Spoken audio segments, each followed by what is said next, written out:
ایک بزرگ فرماتے ہیں کہ میں ایک مسجد میں نماز ادا کرنے گیا. وہاں میں نے دیکھا کہ ایک مالدار تاجر بیٹھا ہے اور اس کے ساتھ ایک فقیر بیٹھا دعا کر رہا ہے. غریب آدمی دعا کر رہا ہے. اور اب وہ دعا کیا کر رہا ہے ناظرین؟ وہ دعا یہ کر رہا ہے کہ یا الہی میں آج اس طرح کا کھانا اور اس قسم کا حلوہ کھانا چاہتا ہوں، یعنی اس طرح کی سویٹ ڈش اور اس طرح کا کھانا کھانا چاہتا ہوں. بڑی عجیب سی دعا تھی. اور وہ جو بزنس مین تھا وہ سن رہا تھا. اب اس نے نیگیٹو سوچا، بدگمانی کی کہ یہ فقیر جو ہے یہ اللہ سے نہیں مانگ رہا، یہ مجھے سنا رہا ہے، یہ چاہتا ہے کہ میں اسے ایسا کھانا کھلا دوں، مگر میں نے اس کی بات ماننی نہیں ہے، میں نہیں کھلاؤں گا. وہ دعا مانگتا رہا. آخر کار دعا مانگ کر وہ فقیر جو ہے وہ وہیں لیٹ گیا، آرام کرنے لگا. تھوڑی دیر ہوئی تو ایک اور شخص مسجد میں داخل ہوا اور اس کے ہاتھ میں ایک طباق تھا، بڑا سا کھانے کا طباق تھا، اس میں کپڑا ڈلا ہوا تھا. اس نے دائیں بائیں دیکھ کر اس غریب آدمی کو جگایا اور کہا کہ یہ لوگ کھانا کھا لو. مالدار تاجر بھی دیکھ رہا ہے. بزرگ کہتے ہیں میں بھی یہ ماجرا دیکھ رہا تھا. اب وہ جو غریب شخص اٹھا اور اس طباق سے جب کپڑا ہٹایا گیا تو ناظرین ایگزیکٹلی وہی کھانا تھا جس کی اس نے تمنا کی تھی. فقیر نے تھوڑا سا کھانا کھایا اس اللہ والے نے، اور جو کھانا لے کر آیا تھا اس کو دعا سے نوازا کہ اللہ تمہارا بھلا کرے، تمہیں خوش رکھے. وہ جب کھانا باقی لے کر واپس جانے لگا تو اس مالدار تاجر نے اس کھانا لانے والے شخص کو پکڑ لیا اور کہا رکو تو صحیح، میری بات تو سنو. کہا فرمائیے. کہا ایک بات بتاؤ، تم اس غریب آدمی کو پہلے سے جانتے تھے؟ اس نے کہا نہیں، میں تو اس کو نہیں جانتا تھا، یہ سب سے پہلی آج ہماری ملاقات ہوئی ہے. تو کہا یہ تو بتاؤ کہ ایگزیکٹلی یہی کھانا لے کر تم مسجد میں کیوں آئے اور اس کو تلاش کر کے کیوں کھلایا؟ اس کے پیچھے کیا راز ہے؟ اب اس شخص نے جو اپنا واقعہ بتایا بہت ایمان افروز ہے. وہ شخص کہتا ہے کہ میں بھی ایک غریب شخص ہوں اور مزدور ہوں، روزانہ مزدوری کرتا ہوں، تھوڑے سے پیسے کماتا ہوں، گھر لاتا ہوں اور بیوی بچوں کا پیٹ پالتا ہوں. میری زوجہ اور بیٹی نے سال بھر سے اس قسم کے کھانے کی خواہش کی ہوئی تھی، مگر میرے پاس پیسے ہی نہیں ہوتے تھے. آج تھوڑی سی مزدوری جو ہے میری اچھی بن گئی. ایک مسکال یعنی 4.5 ماشا سونا مجھے ملا. یعنی آج کی زبان میں یہ کہوں کہ تقریباً 4 گرام سونا جو ہے اس شخص کو مزدوری میں ملا. اس نے سوچا کہ بیوی بچوں نے پرٹیکولر کھانے کی فرمائش کی ہے، آج اس کو پورا کر دیتے ہیں. میں مثال کے طور پہ آپ کو سمجھانے کے لیے کہ گویا گھر والوں نے چکن بریانی اور گاجر کے حلوے کا ارادہ کیا ہوا ہے، تو کیوں نہ آج اپنے بچوں کو خوش کیا جائے اور ان کے لیے وہی کھانا بنا دیا جائے. تو کہتا ہے میں وہ سامان لے کر آیا، اپنی زوجہ کو دیا کہ یہ کھانا بناؤ. آج بچے بھی بہت خوش تھے کہ ہم اپنی پسند کا کھانا کھائیں گے. یہاں یہ بھی سیکھنے کو مل رہا ہے ناظرین کہ بہت سے غریب وہ ہیں جن کے گھروں میں مہینوں گوشت نہیں پکتا، مہینوں وہ چکن نہیں کھا سکتے. فروٹ تو شاید بہت سو کو دیکھنے کو بھی نہیں ملتا.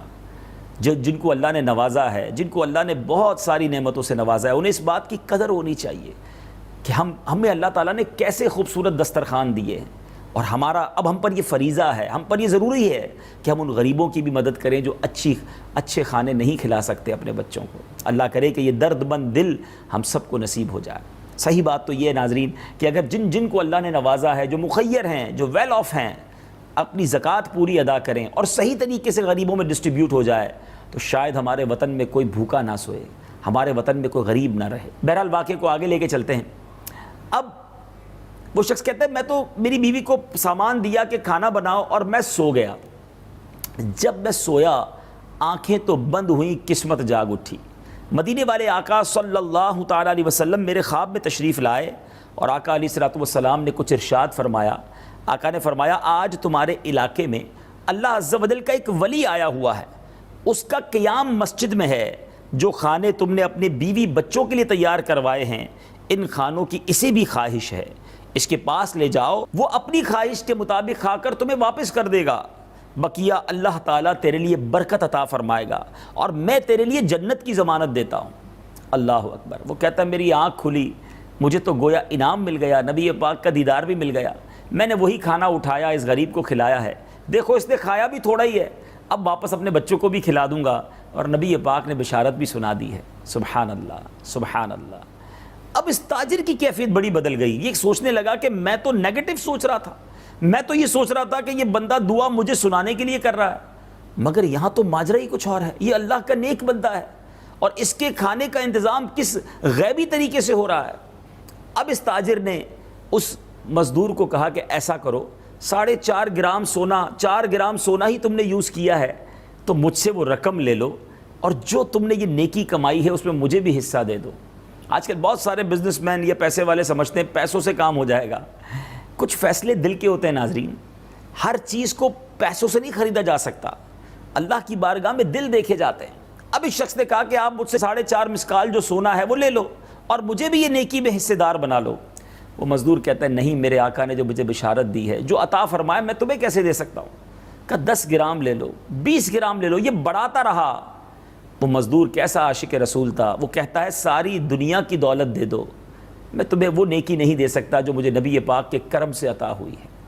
ناظرین، یہ واقعہ بہت بڑا سبق ہے کہ کیا ہم لوگوں کے بارے میں پازیٹیو سوچتے ہیں یا نیگیٹو سوچتے ہیں؟ ہر بات ہم نیگیٹو کیوں سوچتے ہیں؟ ہر بات میں ہم کسی کے بارے میں بدگمانی ہی کیوں کرتے ہیں؟ ہمیں کیوں لگتا ہے کہ یہ جو کر رہا ہے مجھے دکھانے کے لیے کر رہا ہے، یہ اللہ کے لیے نہیں کر رہا؟ بہت سارے معاملات میں نیگیٹو اپروچ کی وجہ سے، برا سوچنے کی وجہ سے تکلیف میں بھی ہم ہی رہتے ہیں۔ یاد رکھیے ناظرین، جو بدگمانی کا شکار ہے نا، وہ بے سکون رہتا ہے، وہ اس کو نیند نہیں آتی، وہ ٹینشن میں رہتا ہے، کیونکہ وہ لوگوں کے بارے میں غلط سوچ رہا ہوتا ہے۔ ایسا دماغ بن جاتا ہے کہ پھر ہر چیز میں برا ہی نظر آتا ہے۔ ایسا نہ کیجیے۔